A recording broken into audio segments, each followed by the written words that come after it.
Hello, dear friends. Welcome to this program, our Moments with God, where I share with you my simple and humble reflections in an informal way on the daily Mass readings, with the hope that this will help you and me in our spiritual journey, in making a connection with the divine, and eventually, with God's grace, even a friendship with the Lord. And if you are interested to subscribe to this channel, you may please go to the end of the video. When my picture appears there, please click on that and you will find an option to subscribe. You may subscribe, and if you like the video, you may please also share it with others. Thank you. Today is the 18th Sunday of the year, and it is the 4th of August. If it was not a Sunday, I would have been speaking to you about the famous Saint Jean Marie Vianney, or John Mary Vianney, the patron saint of the diocesan priests. But when it is a Sunday, of course, Sunday takes priority over the feast of any saint, and the saint's feast is either postponed or given a secondary place.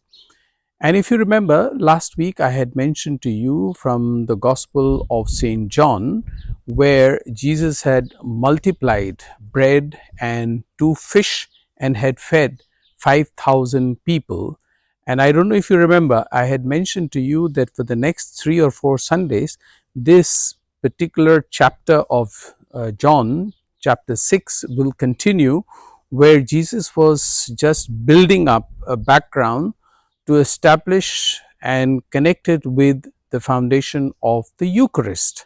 Actually, this chapter 6 of John is all about the Eucharist, though the actual institution of the Eucharist was during the Last Supper, but all this chapter speaks is related to the Eucharist. And therefore, right from the first reading from the book of Exodus, we find there how the people, after being saved from the hands of Pharaoh, started grumbling against Moses and against God as to why Moses you took us out from that place. Though we were suffering there, we had at least something to eat. Our stomachs were at least filled, and here you have brought us into the desert where we have nothing to eat and we will all die.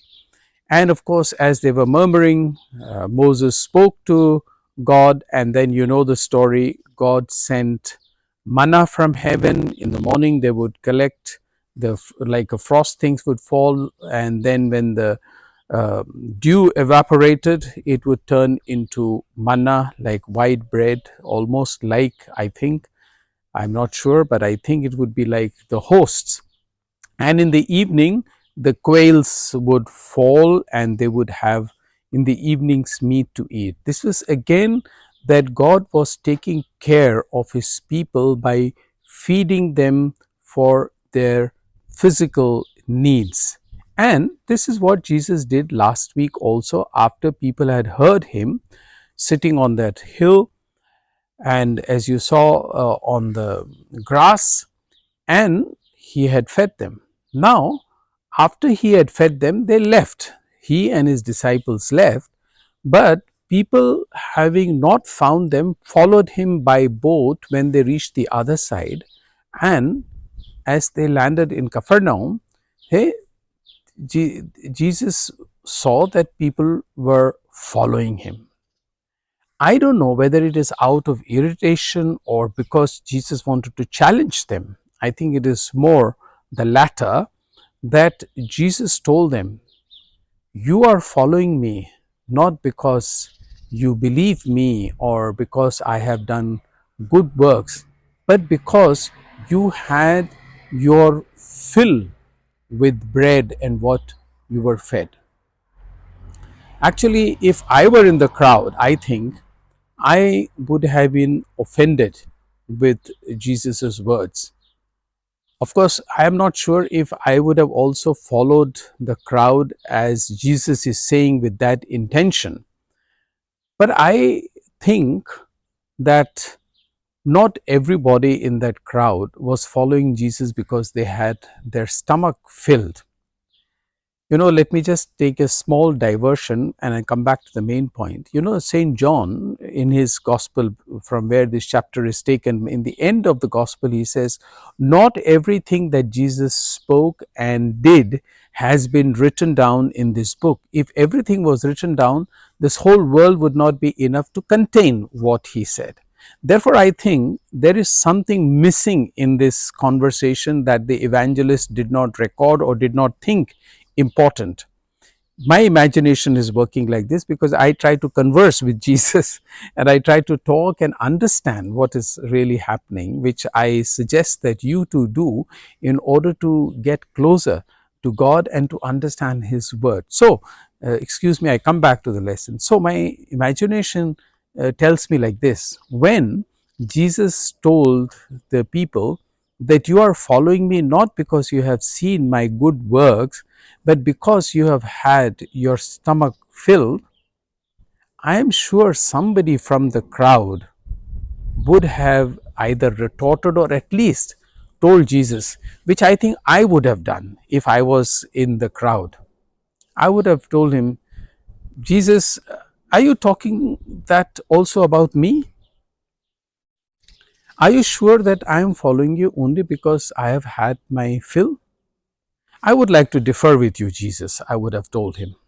I am following you not because I had my fill. Maybe that is one little reason.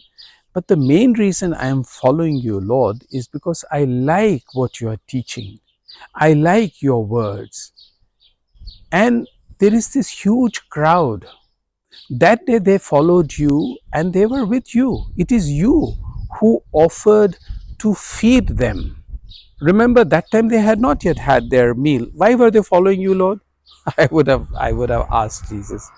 And then it is you who had pity on them and asked Philip first, can you buy something for them to eat? And he said, how can we buy for so many people? And then Andrew came along and offered to say that there is a young boy who has 2 fish and 5 loaves of bread, etc. And then you multiplied and you fed, and that's how we were fed.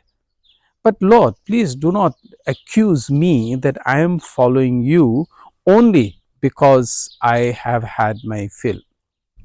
But that, I don't know how the conversation would have proceeded further, but probably where the Lord is right in telling those people, or through them telling me and telling our generation, and many people who go to Jesus only to seek a favor, only to ask for something for one's own health, for one's own future, for some guarantee of a job, or for passing an examination, on for promotion in their job, or getting a green card. I remember people asking me to pray because they had applied for a green card to live in America or in Europe, and they ask you to pray for these kind of things. Of course, these are all necessary things, but maybe Jesus was right that you are not really interested in what I have to offer you for your spiritual